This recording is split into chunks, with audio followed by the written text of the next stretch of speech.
It was a time when Israel was sinking into darkness. Following the death of King Solomon, God's chosen people had slowly begun to forget him under the rule of Ahab, the worst king Israel had ever seen. The blood of innocent prophets stained the Holy Land, hunted down and eliminated by his cruel wife, Jezebel. Israel had forgotten the very name of God and instead knelt before altars of stone and wood. But God had not abandoned his people. Deep within the hills of Gilead, God was preparing an answer. From that forgotten, barren land emerged a man who would change history forever: Elijah. His very name held a promise of judgment and fire. My God is Yahweh. This is the story of the mightiest prophet who commanded the skies to close, called down fire from heaven itself, and never tasted death. But it is also the story of the man behind the prophet, his fears, his doubts, and his loneliness. Because Elijah was human, and his greatest battle wasn't against kings or armies, but against himself, against his own doubts and the loneliness that consumed him from within until it broke him. For many years, Elijah had lived in silence, hidden among the barren mountains. He was neither warrior nor priest. He wore garments made of camel hair. A thick beard covered his face, and his eyes burned with an otherworldly fire. But one day, God revealed to him his calling. The waiting was finally over. Elijah arose, descended from the mountains, and headed directly into the heart of corruption, Samaria, the capital city, where King Ahab ruled alongside Jezebel. The soldiers stationed at the palace gates, upon seeing him approach, froze in place, paralyzed by an unseen power, and let him pass as if the air itself made way for him. Elijah walked through the throne room corridors without announcement and without escort, servants retreating at each step. The columns of the palace, which had bowed to kings and ambassadors alike, now seemed to witness something entirely different. A wild prophet, no crown, no sword, striding forward as if driven by God himself. And there was Ahab seated upon his throne, surrounded by counselors, idols, and vanity.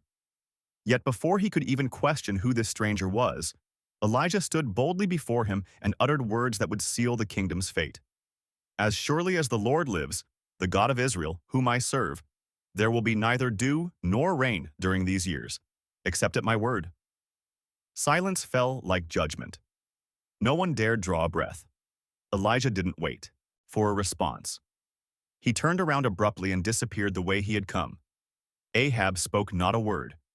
He didn't order Elijah seized nor curse him. He just sat there motionless. And then it began. Suddenly the clouds started vanishing. The air turned dry, and the sky above began to close up like a door sealed shut from on high. And as Elijah departed, God spoke to him again, saying, "Leave this place. Go eastward and hide yourself by the Brook Cherith east of the Jordan. You will drink from the brook, and I have commanded ravens to feed you there." Elijah obeyed without hesitation and headed east, while the land dried up in his wake. The cool breeze ceased, and the dew which had moistened the fields of Israel each morning fell no more. The sun scorched the fields, and what once had been a proud and fertile nation began to wither. Judgment had already started, and for 3 long years, not a single drop of rain would touch the earth. But as the kingdom entered drought, Elijah traveled across hills and valleys until he found that hidden place, Cherith. The brook, Cherith, lay concealed between the dry hills near the Jordan. A thin ribbon of water slicing the earth like a scar, snaking its way among dry rocks and dusty bushes. Elijah settled into this hidden oasis, deep within the desert, where, with every sunrise and every sunset, a miracle unfolded. At dawn, as the sun began to stir in the east, a fluttering of wings would suddenly break the silence of the sky.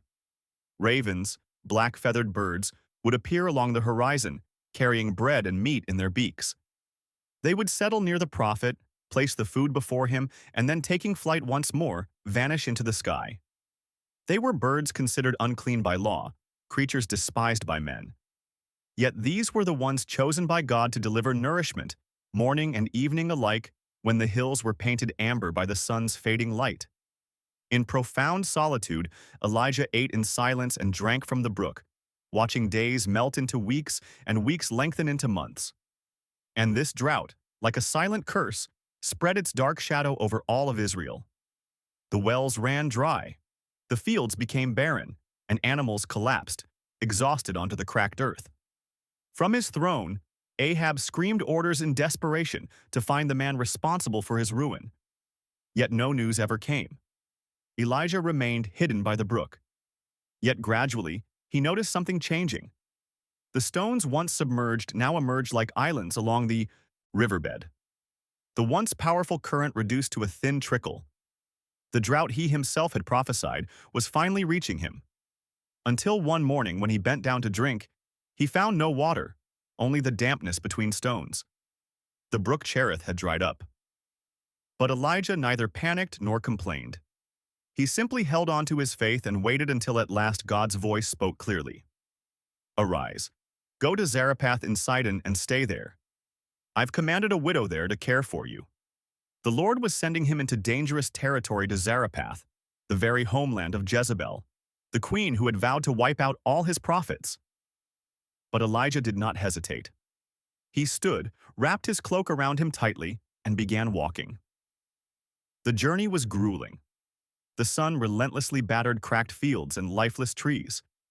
The drought spared nothing, and all living things seemed bowed beneath the very judgment Elijah himself had proclaimed. When Elijah finally reached the gates of Zarephath, suddenly he saw her. A frail woman dressed in rags, picking up dry sticks, her face weary, her hands cracked, and her eyes defeated. Something deep within his spirit confirmed it. This was the widow. Elijah approached, his voice calm and his face weathered by the harsh sun and desert wind, and said, "Please bring me a bit of water in a jar so I may drink." The woman, not yet knowing who he was, turned obediently. But before she could take another step, Elijah continued, "And please bring me a piece of bread in your hand." Then she stopped, her eyes lowered, and with a trembling voice she replied, "As surely as the Lord your God lives, I have no bread. All I have is a handful of flour in a jar and a little oil left in a pitcher. I was gathering a few sticks to prepare one last meal for myself and my son. After that, we'll die." And there, in that still moment, another truth deeper than the drought itself was revealed. The crisis was not only in the skies, it had reached deep into hearts, robbing them of hope. Elijah responded gently, "Do not be afraid. Go home and do as you have said. But first, bake a small cake of bread for me and bring it here. Then afterward, bake something for yourself and your son. For this is what the Lord, the God of Israel, says, the jar of flour will not be used up, nor will the pitch of oil run dry until the day the Lord sends rain upon the earth." The woman stared at him in silence. She faced a choice: cling desperately to the little she had left, or let go and trust. She could die with dignity, or obey and see what happened. She chose to believe not in Baal, nor the idols of her people, nor even her own instincts. She chose to believe the word of a stranger, a dusty wanderer, whose eyes seemed to have witnessed more than any man could bear. She returned home, lit the fire, poured the flour, mixed in the oil, and baked. And when she came back to the jar, the flour was still there, and the oil never ran dry. That day, all three of them ate. She, her son, and Elijah, and again the next day, and the next, and on for many days. But suddenly the widow's son fell ill. At first it was just a fever. Then each breath grew shallower, until within hours the child stopped breathing. The mother sank to her knees, broken from the inside out. The same man who had brought life into her household now seemed to have brought death. "Have you come to remind me of my sins?" she cried out to him in tears. "Have you come just to kill my son?" Elijah gave no response. He took the boy gently in his arms, carried him to the upstairs room where he had stayed, laid him upon the bed, and cried out to heaven. "My Lord and my God," Elijah cried, "have you brought calamity even upon this widow who welcomed me into her home by taking away her son?" Then he did something that no prophet had done before. Elijah stretched himself out 3 times over the boy, as if hoping to pour his own life into the child's body, and pleaded desperately, "O Lord my God, let this child's life return to him." There was a long silence, heavy, unbearable, until finally the boy's chest rose, his lips parted, and breath returned to his body. Elijah carried the living boy down the stairs, presented him to his mother, and said, "See, your son is alive." At that very instant, the widow regained more than her son. She regained her faith. With tears streaming down her face, she said, "Now I truly know that you are a man of God, and the words of the Lord from your lips are true." In a pagan land where altars burned for gods, carved from stone and flame, a spark of true faith had now been lit. But still, the drought had not ended. For 3 whole years, not a drop of rain fell, and God's judgment had stretched across Israel like an open wound. Livestock vanished, wells dried up, and harvests became only a memory. First, hunger struck the poor, but soon even the wealthy felt its bite. Yet in all that despair, not everyone bowed down to Baal. Among those steadfast few was Obadiah, King Ahab's steward, who had witnessed the king's cruelty but refused to stand by quietly. Amid Ahab's persecution and slaughter of the Lord's priests and prophets, Obadiah did the unthinkable. He hid 100 prophets of God in 2 caves, 50 in each, and secretly fed them bread and water. Every single day, he risked his life out of love for his God. He even managed to keep it hidden from King Ahab, maintaining the king's trust. One morning, the king gave Obadiah an order. Travel through the land, search for grass, springs, any stream not yet dried up. Perhaps we can save our horses and mules. Maybe something is still alive. Obadiah went out into the ruined kingdom, crossing barren and lifeless fields, when suddenly he saw him. There, amidst the dusty road, stood Elijah, tall, unwavering, his eyes burning like ancient fire. Obadiah fell to the ground and cried out, "Is that you, my lord Elijah?" "It is I," the prophet replied. "Go tell your master, Elijah is here." Obadiah stood up slowly. Fear stole his breath and his eyes revealed his deep anguish. "What have I done that you'd put my life in danger? If I go and tell Ahab you're here, and then the Spirit of the Lord takes you somewhere else and he can't find you, he'll kill me." Then Obadiah leaned closer and confessed his secret to Elijah. "I've served the Lord faithfully since my youth. When Jezebel went around killing the prophets, I hid 100 of them in caves and fed them myself. I've done everything I could, Elijah, and now you ask this of me." But Elijah stood firm, replying, "As surely as the Lord of hosts lives whom I serve, I will stand before Ahab today." Obadiah knew he stood before a man who spoke as though heaven itself backed his words, and he obeyed. With his heart racing, he returned to the palace and spoke the words nobody expected to hear. Elijah has returned. The prophet who sealed the heavens shut, who humbled the king before his very throne and vanished as quickly as he appeared, had finally returned. Without hesitation, Ahab got onto his chariot and set out toward the appointed place. The sun blazed over dry, barren fields the moment the 2 men met, and it was Ahab who broke the silence with disdain. "Is that you, troublemaker of Israel?" But Elijah met his gaze and replied firmly, "I'm not the one troubling Israel, but rather you and your father's house, because you have abandoned the commands of the Lord and have chosen to follow Baal." Then Elijah boldly issued the challenge. "Now summon all Israel to Mount Carmel. Bring along the 450 prophets of Baal and the 400 prophets of Asher who dine at Jezebel's table.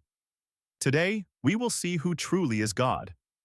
Ahab agreed to the test, and the showdown began. The news spread quickly throughout all Israel, and thousands climbed from every corner of the kingdom toward Mount Carmel. Elders and youths, priests and soldiers, farmers and shepherds. No one wanted to miss what was about to happen. At the summit, tension filled the air. On one side stood nearly 1,000 prophets of Baal and Asher, dressed in flashy robes and adorned with pagan symbols. On the other side stood Elijah alone, wrapped in a cloak worn thin by the sun and wind. The prophet raised his voice and sorrowfully asked the people, "How long will you waver between 2 opinions? If the Lord is God, follow him, but if it's Baal, then follow him." The crowd fell silent as if shame itself had sealed their lips. Then Elijah stepped forward and declared the rules of the challenge. "I am the only prophet of the Lord left, but Baal has 450 prophets. Bring 2 bulls. They will choose 1 bull, cut it into pieces, and set it on the wood, but without lighting any fire. I will prepare the other bull, place it on the wood, and also not set fire to it. Then you call upon the name of your God, and I will call upon the name of the Lord, the God who answers by fire. He is the true God." The prophets of Baal went first. They prepared their altar, cut up their bull, and laid it upon the dry wood. Then began a gruesome spectacle. From morning until noon, the 450 prophets screamed, leaped, and danced wildly around their altar, calling out to Baal. But there was no reply, not even the slightest sign. Baal remained utterly and embarrassingly silent. The sun climbed to its highest point, and Elijah, observing the tragic scene, began mocking them sarcastically. "Shout louder. Maybe Baal is busy or he's wandered off somewhere. Perhaps he's sleeping and you need to wake him up." In wild desperation, they screamed even louder, intensifying their grim performance by cutting themselves until blood flowed freely. Afternoon drifted slowly across Mount Carmel. Yet still no answer came. No fire descended. The crowd began to whisper, and Baal's powerlessness was made clear before the eyes of all Israel. Now it was Elijah's turn. Weary and disappointed, the people gathered close around him. Silently, Elijah took 12 stones, one for each tribe of Israel, and rebuilt the broken altar of the Lord. Carefully, he arranged the wood and placed the sacrifice upon it. Then he asked the impossible in the midst of the drought, commanding them to bring 4 jars full of water and pour it over the sacrifice. They did it once, then twice, and finally a third time until the altar was thoroughly soaked and water filled the trench surrounding it. Then, standing before all the people, the prophet lifted his eyes toward heaven and cried out, "Lord, the God of Abraham, Isaac, and Israel, let them see today that you are God in Israel, and that I am your servant, and that all I have done has been at your command. Answer me, Lord. Answer me. So these people may know you alone are God, and that you are drawing their hearts back to you." A brief yet profound silence followed his prayer. Suddenly fire blazed from heaven, a scorching flame alive and fierce that consumed the sacrifice instantly, along with the wood, the stones, even the water itself, leaving behind only dust and reverent silence. Falling to their knees, the people acknowledged the true God, crying out in awe, "The Lord, He is God. The Lord, He is God." At that moment, there was no doubt Yahweh had answered, not Baal. Elijah's spiritual authority was unmistakably proven, and the crowd finally understood that the drought had come as a direct consequence of abandoning the Lord. The truth shone brighter than ever at top Mount Carmel. The prophet then turned his gaze toward Baal's false prophets, whose arrogance now lay in ashes, and commanded they be seized. They were taken down to the Kishon Brook, where the judgment once ordained by God in ancient times was carried out.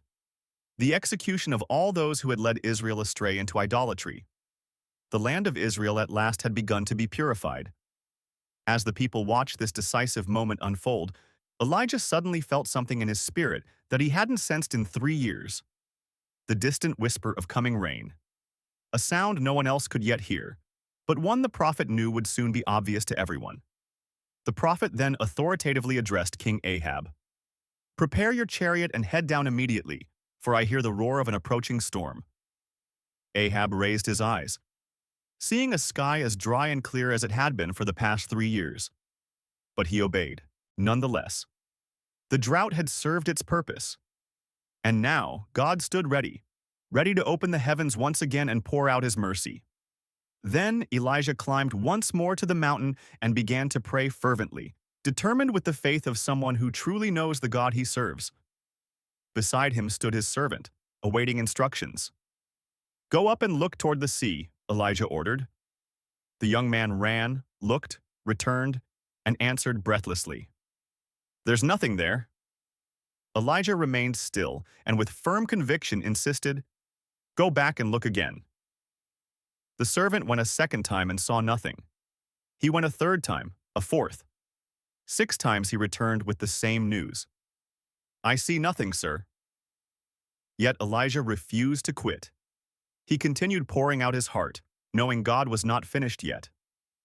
The 7th time, the young servant ran back excitedly, exclaiming in wonder, "Now I see a small cloud rising from the sea, no larger than the palm of a hand."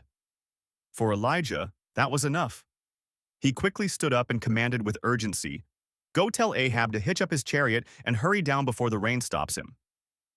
In just a few minutes, that small cloud grew larger. The sky quickly turned dark, and from the horizon came a powerful wind. The people lifted their eyes in awe. After 3 long years, heavy drops began to fall upon the dry land. Within moments, the gentle drizzle transformed into a torrential downpour, soaking the thirsty earth and forming new streams, rushing through the cracked and barren ground. Ahab quickly climbed onto his chariot and started down toward Jezreel, driven onward by the heavy rain now saturating everything around him. But then something extraordinary happened. The hand of the Lord came upon Elijah. The prophet tucked his cloak into his belt and began to run, not as an ordinary man would, but with supernatural speed propelled forward by the very power of God. Before the king's astonished eyes, the prophet outran the horses, running through the storm as if carried by the rushing wind itself. It was an image of incredible power. The man who had closed the heavens now running ahead of the king, clearly displaying who truly ruled over Israel. Not Ahab, nor Jezebel, nor Baal, but Yahweh, the living God, who commands the rains and seasons. Yet this rainfall was more than mere water. It was a profound lesson. God answers those who pray persistently. He did not respond at Elijah's first attempt, nor his second, nor even his sixth. God answered only after Elijah continued to pray faithfully, trusting fully in the promise he had received. The drought had finally ended, and the people experienced the mercy they'd long awaited. But the battle was just beginning. Even as the rain poured abundantly upon Israel, an enraged woman brooded inside the palace, preparing Elijah to soon face the greatest test of his life. In the palace at Jezreel, Jezebel received the news. Elijah had humiliated her prophets, destroyed her priests, and now the people themselves were beginning to turn against her. Her face twisted into an expression of fury. She sent a messenger to the prophet bearing a threat that was more than a mere warning. It was a promise of death. "May the gods punish me severely, if by this time tomorrow I don't do to you exactly what you did to each of them." When Elijah heard these words, fear gripped his heart, darker and deeper than he'd ever known. The very prophet who had bravely stood before hundreds on Mount Carmel and called down fire from heaven now trembled before one woman's wrath. Without thinking, without seeking God's counsel, he fled. He ran southward, leaving behind the very people who had just begun to return to God. Leaving behind his appointed mission, blinded completely by fear, he passed through fields and mountains, never stopping, never looking back, like a man pursued by death itself. At last he reached the wilderness alone and utterly exhausted. There, under the thin shade of a broom tree, the prophet collapsed to the ground. With tears he could no longer hold back. He cried out bitterly toward heaven, "Enough, Lord. Take my life now, for I am no better than my ancestors." Those words burst forth from the deepest part of his soul. Elijah the great prophet had reached rock bottom. All his strength, faith, and courage seemed to have evaporated under the ruthless heat of the desert. And there, beneath the sparse shade of the tree, he wished only to close his eyes forever. It wasn't merely Jezebel's threat that had broken him, but also the unbearable loneliness, the heavy burden of feeling he alone was faithful, and the deep disappointment that after all his struggles, nothing appeared to have changed. Yet there, deep in the desert, in the darkest moment of his life, God did not abandon him. Suddenly, a gentle hand touched him softly. Elijah slowly opened his weary eyes and saw beside him an angel who spoke with tenderness, yet firmness. "Get up and eat." Elijah looked around and saw freshly baked bread, cooking over hot coals and a jar of fresh water. He ate and drank, but the weight upon his heart still felt too heavy. Again he drifted into sleep, hoping to escape his pain once more. But the angel returned once more patiently and compassionately touched him, and spoke again in a calm but firm voice. "Get up and eat, for you still have a long journey ahead." These words echoed deeply within Elijah's weary heart. The prophet who had fled in despair now moved toward an even closer, deeper encounter with God. There, upon that mountain, at the same spot where centuries earlier God had spoken face to face with Moses, Elijah would discover something new. For Elijah was human, deeply, profoundly human. Although God had used him to accomplish incredible miracles, and even though he had witnessed impossible wonders, he now faced a reality far tougher to confront: his own frailty, his humanity. Yet amid that broken human condition, God was merciful to him, because even the people of God grow tired, they too suffer and doubt. Under that broom tree, Elijah came to understand that God doesn't only use people who are strong. Instead, he lifts up those who are broken. For in our deepest weakness, God's greatest works begin.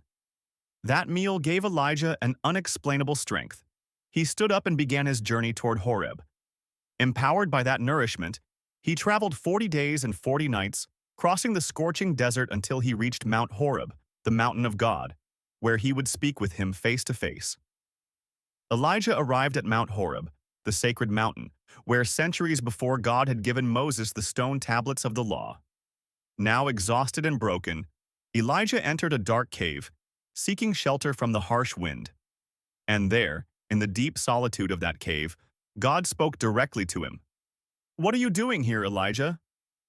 With a face still hidden in anguish, the prophet answered from the depths of his wounded heart. "I have been deeply zealous for you, Lord, but the Israelites have abandoned your covenant, torn down your altars, and killed your prophets with the sword. I am the only one left alive, and now they want to kill me as well." Elijah's voice sounded fragile and weary, like that of a man who had struggled alone far too long. But God answered without reproach, simply inviting him to step out of the cave and stand upon the mountain because the Lord himself was about to pass by. Suddenly, a fierce wind arose, so powerful that it tore the rocks apart and shook the entire mountain. Elijah clung tightly to the stone walls, but the Lord was not in that violent wind. Then came an earthquake, shaking the ground beneath his feet. But the Lord was not in the earthquake. After the earthquake appeared a blazing fire, lighting up the mountain with burning intensity. But the Lord was not in the fire either. And then calm arrived. An absolute silence wrapped around the mountain. Out of that silence came something entirely different. A gentle whisper, barely audible, like a soft breeze gently brushing against the skin. Hearing that quiet whisper, Elijah knew God was there. He covered his face with his cloak, stepped slowly out of the cave, and stood at the entrance. In that gentle whisper was the same powerful voice that had created the universe.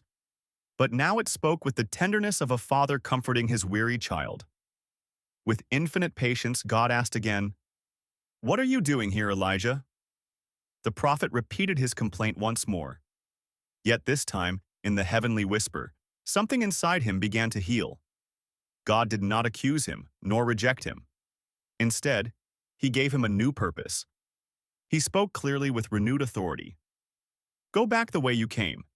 You will anoint Hazael king over Syria, Jew king over Israel, and Elisha to replace you as prophet." Then he revealed something deeper, something Elijah had never known. "I have reserved 7,000 in Israel, 7,000 who have not bowed their knees to Baal or kissed his idols." As he listened to these words, the prophet's heart again began to beat strongly. He was not alone. He had never been alone. God had preserved a faithful remnant, hidden and protected, waiting for just the right moment to come forward. Their ministry, their purpose had not been in vain. Elijah came down from Mount Horeb with renewed heart and clear purpose. He was no longer the same man who had once asked for death beneath the broom tree. Now he walked with steady steps, understanding that his story was not finished and that he would not finish it alone. God had given him clear directions: whom to anoint, whom to prepare. Among those names, one stood out with special purpose: Elisha, son of Shaphat. And so he went to the fields where Elisha worked with his own hands. Elisha was neither priest nor prophet. He was a farmer. He was plowing the ground with 12 yoke of oxen, guiding the 12th himself. His hands were toughened by labor, his cloak covered in dust, his back bent from daily toil. But God had noticed him. Elijah approached him silently, removed his cloak, and placed it onto Elisha. This simple gesture spoke volumes. It was the unmistakable sign of divine calling, the passing of holy purpose, and the beginning of a new destiny. Elisha stopped. He felt the weight of the cloak resting upon his shoulders and instantly realized what it meant. In that moment, he knew his life had changed forever. He ran after Elijah, asking for one final act of compassion. "Let me kiss my father and mother goodbye, and then I will follow you." Without emotion or pressure, Elijah replied, "Go back then. Don't you realize what I've just done to you?" Then something radical happened. Elisha returned to the fields, but not to stay. He took the yoke of oxen he'd been working with and slaughtered them. Then he took the plow, the wood, and the tools of his trade and set them ablaze.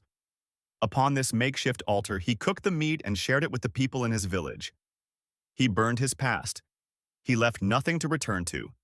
He gave himself no excuses, no safety net. He left everything behind and followed Elijah. And from that day forward, Elisha became his servant. Years had passed since the fire on Mount Carmel, and the people of Israel seemed to have forgotten the warning. Israel returned to its old routines. And Ahab, despite having seen the power of God firsthand, continued to rule as if nothing had changed. He remained a weak king, controlled by a ruthless woman, Jezebel. In Samaria, Ahab had everything a king could wish for: palaces, gardens, gold, servants. Yet deep inside, his heart coveted something more. Next to his palace lived a righteous man named Naboth. His vineyard wasn't grand or luxurious, but it was the inheritance of his ancestors. Ahab's heart desired it from the first moment he saw it. Approaching Naboth with a false smile, he offered money or an even better vineyard in exchange. But Naboth refused firmly, saying, "The Lord forbid that I should give you the inheritance of my ancestors." Ahab returned to his palace like a spoiled child. He lay down on his bed, turned his face toward the wall, and refused to eat. His greed had wounded his pride, and his weakness filled him with bitterness. When Jezebel saw his misery, she scornfully asked, "Are you or are you not the king of Israel?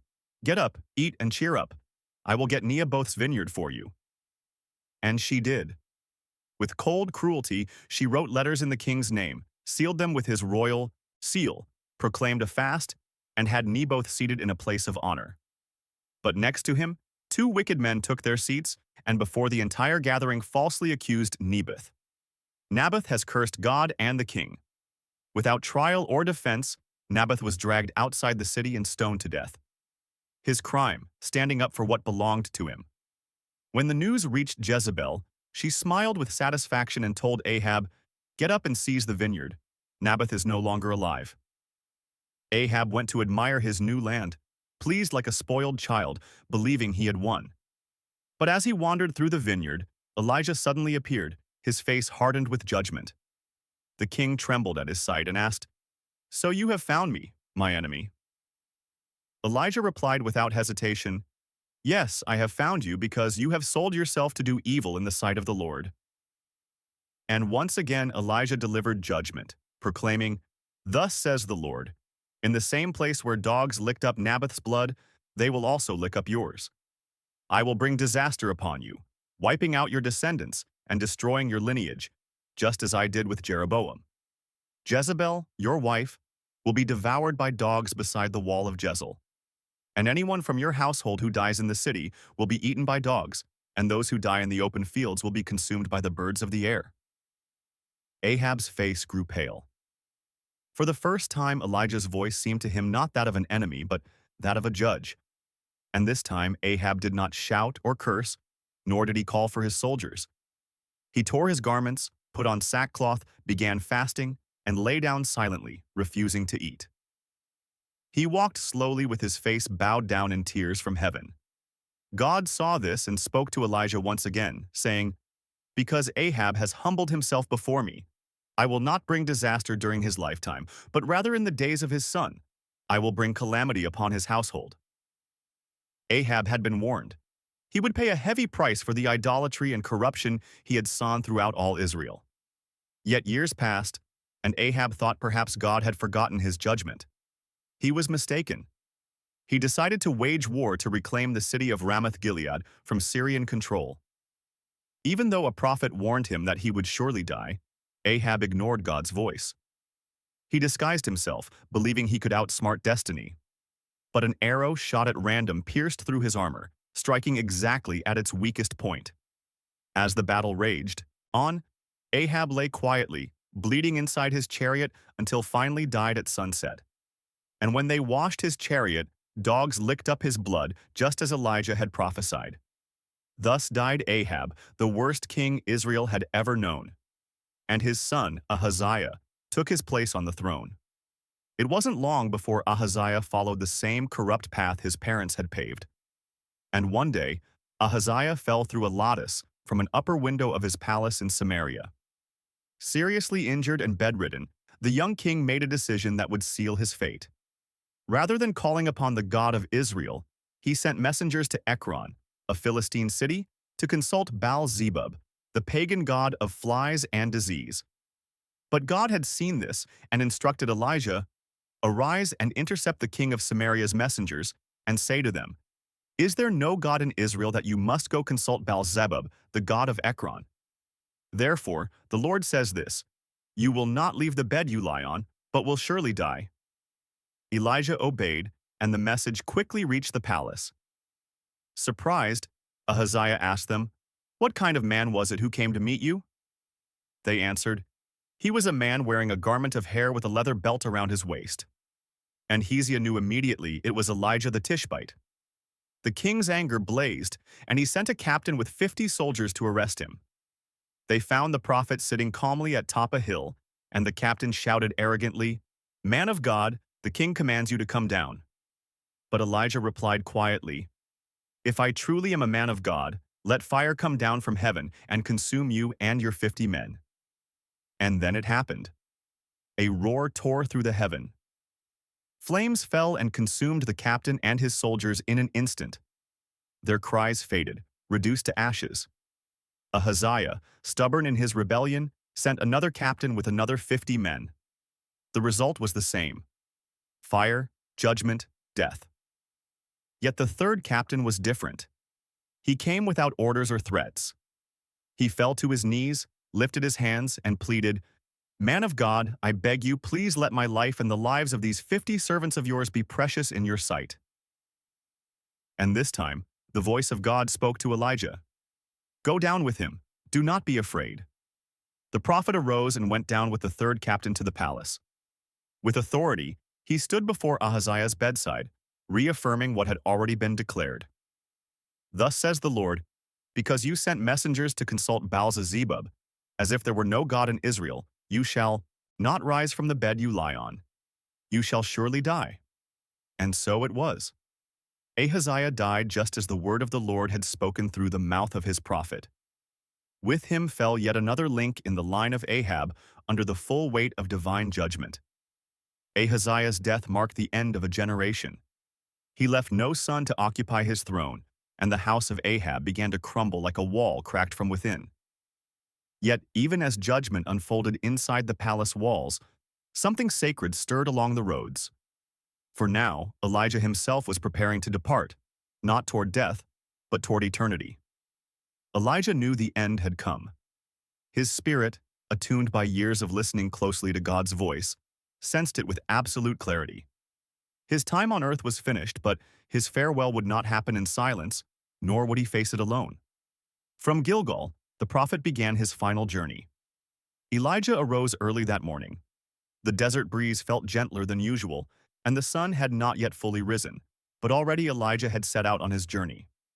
Beside him walked Elisha, his student, his successor, the young man who had left everything behind just to follow him.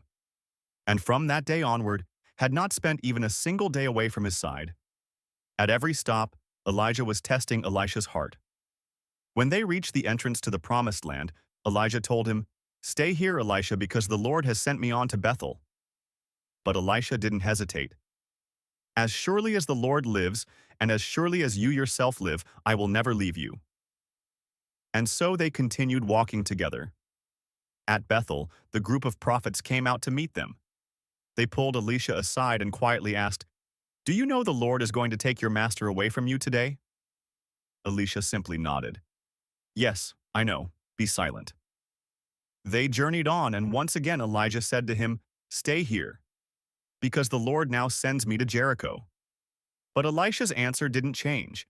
He refused to leave his side. So they came to Jericho, the city known for miracles of old and fallen walls. Here again, the group of prophets approached Elisha and repeated their solemn warning. But Elisha, in sorrowful silence, replied once more, "Yes, I know. Be silent." At last they reached the Jordan, the sacred river. It was the threshold separating the human realm from the divine. 50 prophets watched them from afar, witnesses to a moment destined for eternity. Then Elijah took his cloak, rolled it up, and struck the waters. Immediately, the waters parted just like in the days of Moses. The currents pulled back, splitting apart left and right, opening a dry path for the two men to cross over safely. At that moment, Elijah stopped. He knew his journey was coming to an end.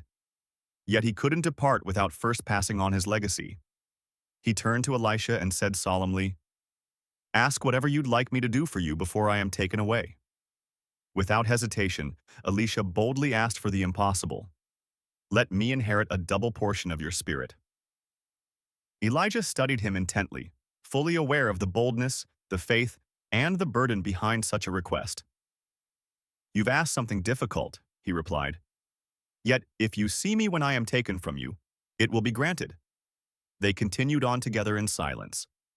As the sun began its descent, when suddenly the heavens opened, a whirlwind surged from the heavens, sands swirling madly, winds roaring with supernatural strength.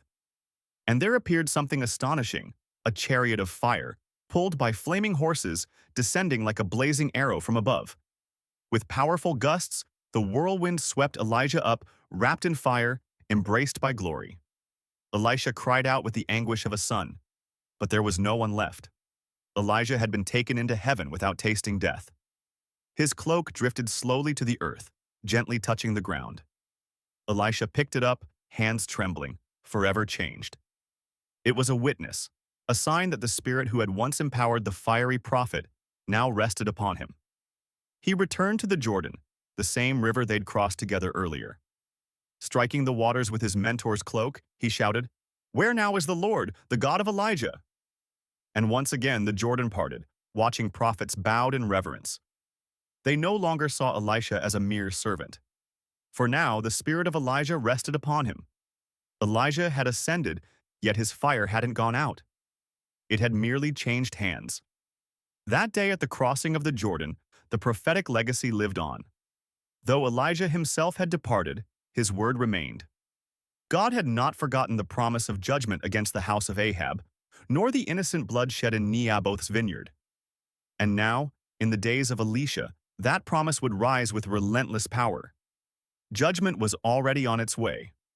And when the moment was right, God lifted up Jehu, a commander in Israel's army, a fierce warrior, resolute, determined, and fearless. Then the Lord spoke through Elisha, giving clear instructions.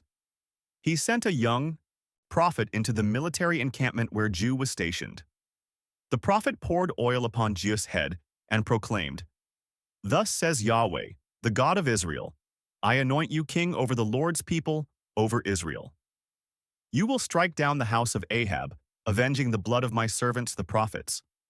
For the entire house of Ahab will perish, not a single male will survive. As for Jezebel, the dogs will devour her body in Jezreel, and no one will bury her." Before Jehu could even reply, the young prophet vanished like a whisper into the shadows. Jehu walked back out to his men, his head dripping with oil and fire blazing in his eyes. His companions watched him expectantly. "What did that madman want? What did he say to you?" Jehu hesitated at first, but then, gazing resolutely into their eyes, spoke boldly. "He has anointed me king over Israel." Immediately they rose up, each man laying his garment beneath Jehu's feet as a sign of allegiance. And blowing their trumpets, they shouted loudly, "Jehu is king!" And at that moment, the revolution began. Suddenly, Jehu leapt onto his war chariot and raced toward Jezreel like a whirlwind. First, Jehu headed directly to the field of Naboth, the same ground Jezebel had stolen after murdering that righteous man, so she could gift it to her husband Ahab. There, he found Joram, Ahab's second son, and now king of Israel, along with Ahaziah, king of Judah, who was visiting at the time. Without hesitation, Jehu drew back his bow and shot an arrow straight through Joram's heart, declaring, "Right here on Naboth's own land, the Lord repays you." The king's body fell at the exact spot where Naboth had been murdered. Ahaziah tried to run, but didn't get very far. He was struck down by Jews' men and collapsed at Megiddo. The prophecy had been fulfilled down to the last detail, but justice wasn't finished yet. One name still remained: Jezebel. The queen was in her palace at Jezreel, and when she learned Jehu was approaching, she prepared herself. She painted her eyes, arranged her hair, and watched from her window as Jehu appeared in the distance. "Have you come in peace, Zimri, you murderer of your master?" she mocked him, shouting from her palace window. Jehu looked up and called out to the people below, "Who will stand with me?" 2 or 3 officials appeared at the window, and Jehu commanded them, "Throw her down, toss her out." And so they shoved her out the window. Jezebel's body plunged from above, crashing onto the ground. Her blood splattered against the walls, and the horses trampled over her mercilessly. Later, Jehu ordered her to be buried. But when they went to retrieve her body, it was nowhere to be found. Only fragments remained, pieces of her feet and the palms of her hands. The dogs had devoured her exactly as Elijah had prophesied. And thus was fulfilled the word of the Lord. Ahab's household was utterly destroyed. His children, his allies, his priests, all fell beneath Jehu's sword, carrying out the divine judgment. But Jehu did not stop there. One by one, each of Ahab's offspring was executed. All 70 descendants were beheaded. Next came the servants, the counselors, the false prophets, and everyone connected to the throne in Samaria. In a single campaign, Jehu completely wiped out the household of Ahab. Every word of God's judgment was fulfilled without exception. The blood of the prophets had finally been avenged, and Elijah's legacy, even after he had ascended into heaven, continued to burn like fire upon the land. For although Elijah's physical presence no longer walked the earth, his spirit had not vanished. And centuries later, a new prophecy arose, spoken from the lips of the last prophet before the great silence, Malachi. "See, I will send the prophet Elijah to you before that great and dreadful day of the Lord comes. 6. He will turn the hearts of the parents to their children, and the hearts of the children to their parents, or else I will come and strike the land with total destruction." He wasn't speaking of the Elijah from times past, but of an Elijah yet to come, of a prophetic spirit who would once again stir sleeping hearts, call for truth amid complacency, and prepare the way for judgment and restoration. It was a declaration before the end. Elijah would return before the glorious and terrifying day of the Lord. A voice like his, a calling like his would be heard once more. It wasn't just a promise, it was a warning. This means the story of Elijah, the prophet who never died, is still not over. According to Scripture, he will come again, and when he does, the world must be ready. From Elijah, we learn that God also walks with us and holds us up when we break. We learn that even the bravest fall, that even the most faithful servants sometimes feel fear, and that even prophets can feel alone, empty, and close to collapse. And now, this story calls out to you. Yes, perhaps you've journeyed through doubts, fears, or moments of profound spiritual exhaustion. Have you ever felt like the struggle is just too much? Like you're alone? Like the world around you has forgotten God? Maybe you, just like Elijah, have felt the urge to hide under a broom tree, wishing to simply give up. Listen closely. God isn't finished with you yet. When Elijah was exhausted and had no strength left, God didn't abandon him, nor did he scold him for falling down. Instead, he fed him, touched him, and strengthened him. And afterwards, he spoke to him again. Maybe you're in that same place right now, wounded inside and weary. Today, God is calling you. Because if there's one thing we learn from Elijah, it's that God doesn't pick the perfect. He chooses the willing, the ones who listen in faith. If you know someone who needs to hear this message, someone who's wrestling with doubts or feeling alone, share this video with them. It just may be exactly what they need today. Please support this video by giving it a like, and don't forget to subscribe so you won't miss more life-changing Bible stories coming soon. Blessings to you and your family.